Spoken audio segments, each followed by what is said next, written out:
l'État du Guatemala a décrété un état d'urgence dans 4 municipalités du peuple Xinca au Guatemala suite à des tensions causées par la présence d'une minière canadienne. L'état de siège a été décrété pour faire la guerre au narcotrafic.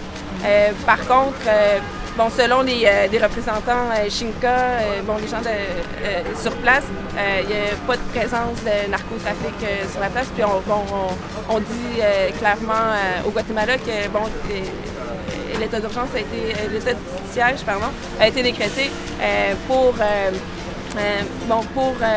taire la population Xinca qui s'oppose à un projet minier d'une compagnie minière canadienne et dont le permis d'exploitation a été octroyé le 27 avril dernier. Ce qui se passe dans ce cas-ci, c'est que depuis quelques temps, les représentants du Parlement Xinca et l'organe politique du peuple Xinca étaient allés s'informer sur les consultations populaires qui avaient été faites dans d'autres régions par rapport à l'exploitation des ressources naturelles. Et il y en a 4 au mois de mars.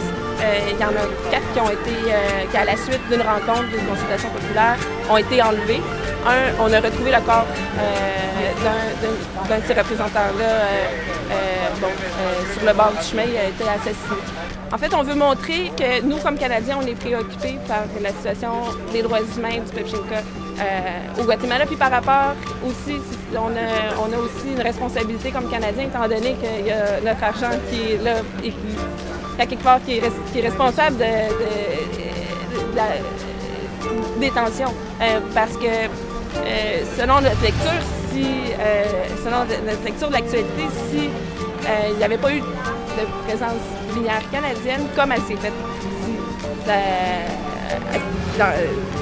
comme elle s'est faite, c'est ça, depuis qu'elle est arrivée, on ne serait pas arrivé à un état de siège aujourd'hui.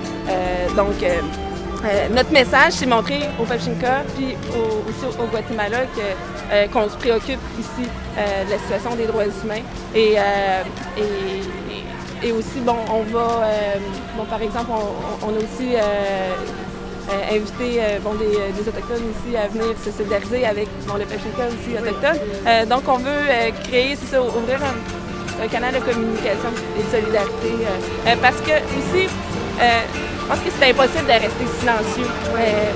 Surtout maintenant, comme avec le jugement de Riosman. Donc, il faut, je pense, soulever aussi peut-être les contradictions, mais montrer que la lutte pour les crimes du passé doit aussi se faire par rapport avec, avec ce qui se passe aussi avec les peuples autochtones. Donc, puis aussi, on est préoccupé par la remilitarisation du pays qui se fait.